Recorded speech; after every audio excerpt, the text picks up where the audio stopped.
کہ یہ پاکستان کے معاملے میں بلیٹنٹ انٹرفیرنس ہے، یعنی بدترین مداخلت کی گئی ہے پاکستان کے اندرونی معاملات میں. کہا گیا تھا کہ پاکستان کے خلاف کوئی سازش نہیں ہے. نیشنل سیکورٹی کمیٹی کے اجلاس میں یہ بات 2 مرتبہ اجلاس ہوا، اس میں سامنے آیا تھا کہ جی پاکستان کے خلاف سازش نہیں ہے، عمران خان کا بیانیہ غلط ہے، لیکن یہ مداخلت ضرور ہے.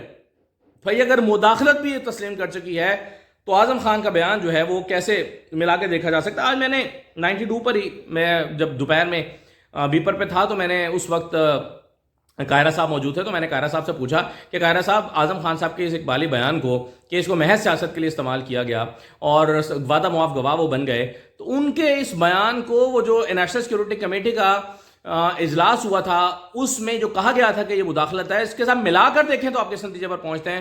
تو قاہرہ صاحب نے جواب دیا کہ جی میں نے ابھی اس پہلو پر سوچا نہیں ہے. یہ ان کا جواب تھا. تو اگر آپ جو ہے وہ اب اعظم خان کے بیان کے حوالے سے عمران خان سے پوچھا گیا تو انہوں نے کیا جواب دیا ہے، یہ بھی آپ سن لیجئے.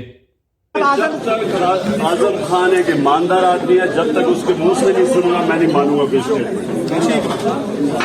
عمران خان نے کہا کہ اعظم خان ایک ایماندار آدمی ہے، جب تک میں اس کے منہ سے نہیں سنوں گا میں نہیں مانوں گا. یعنی انہیں یقین ہی نہیں ہے کہ اعظم خان جو ہے وہ 164 کا بیان دے سکتا ہے.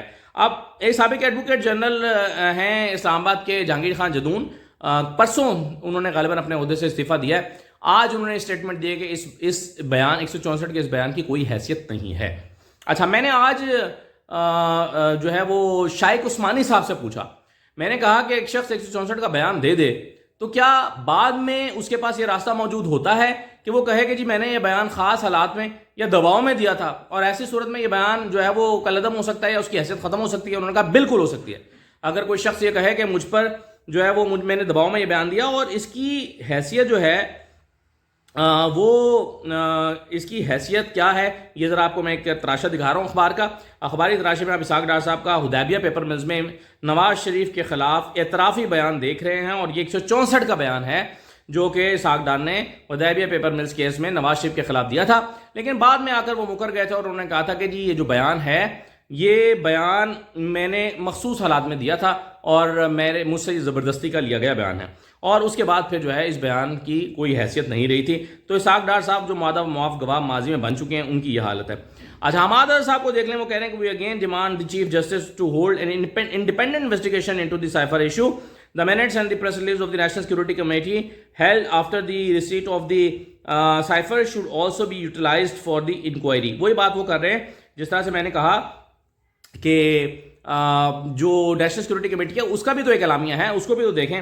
پھر وہ کہتے ہیں کہ جی Azam Khan we would also like to state that the Islamabad police has declared in front of the court that Azam Khan was kidnapped and his whereabouts are not known. The individuals that now suddenly claim to be attributing statements to him should be investigated immediately. تو بندے کا پتہ ہی نہیں ہے کہ وہ کہاں ہے، ابھی تک بھی پتہ نہیں ہے کہ وہ کہاں ہے. تو اس کے سے منسوب ایک بیان میڈیا کو جاری کر دیا گیا کہ جی یہ ان کا 164 کا بیان ہے، لیکن بندہ کہاں ہے اور کہاں رہا ہے اتنے ہفتوں سے یہ کوئی پتہ نہیں ہے. اس پر تحریک انصاف نے بھی جو ہے نا، اچھا یہ ہمیں پتہ نہیں ہے اور پولیس اپنا بیان جاری کر رہی ہے، لیکن جو رانا ثناء اللہ صاحب فرما رہے ہیں کہ اعظم خان نے بتایا کہ وہ اپنے دوست کے گھر پر تھے، یعنی وہ خود کہیں چھپے ہوئے تھے. سبحان اللہ، خود وہ چھپے ہوئے تھے اور جب وہ منظر عام پر آئے ہیں یا ان کا بیان منظر عام پر آیا تو ڈائریکٹ وعدہ معاف گواہ بن گئے، یعنی ان سے کسی کا رابطہ ہی نہیں ہے. بھائی جھوٹ بولو تو اس طریقے سے تو بولو کہ کچھ سمجھ تو آئے کہ یہ اس کا کوئی سر یا پیر ہے. تحریک انصاف نے جو اپنا مختصر رد عمل دیا ہے، مختصر تو نہیں خیر تفصیلی رد عمل ہے، اس میں انہوں نے کہا کہ گزشتہ ایک ماہ سے لاپتہ سابق پرنسپل سیکرٹری اعظم خان سے منسوب غیر مصدقہ بیان تضادات کا مجموعہ ہے. اعظم خان کے بیان کی حقیقت تو ابھی طے ہونا باقی ہے، مگر یہ ایک حقیقت ہے کہ وہ 17 جون سے لاپتہ ہیں. مطلب جو بندہ لاپتہ ہے اس کا بیان سامنے آ رہا ہے. اعظم خان کی گمشدگی کا باضابطہ مقدمہ درج ہے اور وفاقی پولیس انہیں تلاش کرنے میں تاحال ناکام ہے. ایک گمشدہ شخص کی جانب سے مجسٹریٹ کے روبرو 164 کے بیان کا ریکارڈ کرایا جانا ماہرین قانون کی نگاہ میں ناقابل تصور ہے. ایک بندہ جو گمشدہ ہے اور وہ مجسٹریٹ کے سامنے بیان بھی ریکارڈ کر رہا ہے، تو سمجھ سے باہر ہے کہ اگر وہ مجسٹریٹ کے سامنے پیش ہو گیا تو جو اس کا لیگل سٹیٹس ہے گمشدہ کا، وہ سٹیٹس پولیس نے کیوں ختم نہیں کیا اور کیوں نہیں کہا کہ جی بندہ مل گیا ہے. بیان ایک بندے نے مجسٹریٹ کے سامنے ریکارڈ کرا دیا، لیکن بندہ کہاں ہے یہ ابھی تک پتہ نہیں ہے. لاپتہ شخص کے مبینہ طور پر 164 کے بیان کے مندرجات کا خلاف قانون افشاء اپنی نوعیت کا ایک الگ جرم ہے.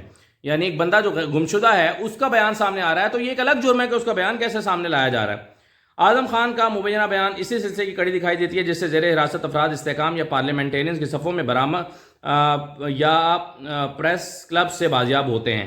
چیئرمین عمران خان صراحت سے قوم کو بتا چکے ہیں کہ ملک میں جاری جبری گمشدگیوں اور غیر قانونی گرفتاریوں کے حقیقی محرکات کیا ہیں۔ چیئرمین عمران خان قوم کو آگاہ کر چکے ہیں کہ انہیں سیاست سے باہر کرنے کے لیے جب طاقت اور جبر کے بیان پر وعدہ معاف گواہ تیار کرنے، ہاں یہ بڑی امپورٹنٹ بات ہے۔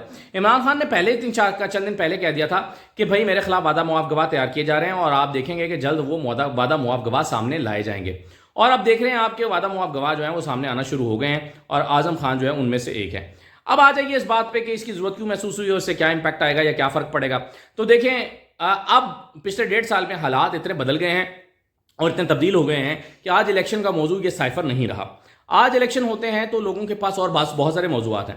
مہنگائی موضوع ہے، جبری گمشدگیاں موضوع ہے، لوگوں کو کی گرفتاریاں موضوع ہے، 10,000 سے زیادہ لوگ گرفتار کیے گئے، عورتوں کو گرفتار کیا گیا، یہ الیکشن کا ایک موضوع ہے۔ اور جس طرح سے آئینی اور غیر قانونی چیزیں کی گئیں یہ ایک موضوع ہے، اکانومی کا ستیہ ناش کرنا یہ ایک موضوع ہے۔ تو لوگوں کے پاس اتنے موضوعات ہیں الیکشن کے لیے کہ سائفر اس کی امپورٹنس نہیں ہے۔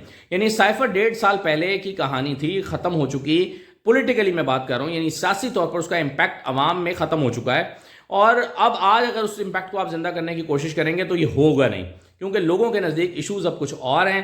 آج اگر عمران خان کی مخالف سیاسی جماعتیں اس سائفر کو بنیاد بنا کر کوئی سیاسی فائدہ اٹھانا چاہتی ہیں تو میرا خیال ہے اس ایشو سے وہ کوئی فائدہ نہیں اٹھا سکتی اور نہیں ثابت کر سکتی کہ یہ سائفر نہیں ہے، کیونکہ سائفر موجود ہے اور سائفر ایک حقیقت ہے، اور سائفر کے وہ سائفر ہی ہے نا جس کا رانا ثناء اللہ نے کہا تھا کہ وہ وزارت خارجہ میں موجود ہے، اور یہ سائفر ہی ہے جس کے بارے میں یہ کہا گیا تھا کہ یہ پاکستان کے معاملات میں، اندرونی معاملات میں ایک کھلی مداخلت ہے۔ تو یہ سائفر ہی تو تھا، تو سائفر تو ایگزسٹ کرتا ہے، تو پھر یہ جو بیان مبینہ بیان 164 کا چل رہا ہے اعظم خان صاحب کا، اس بیان کی کیا حیثیت ہے، یہ اہم سوال ہے۔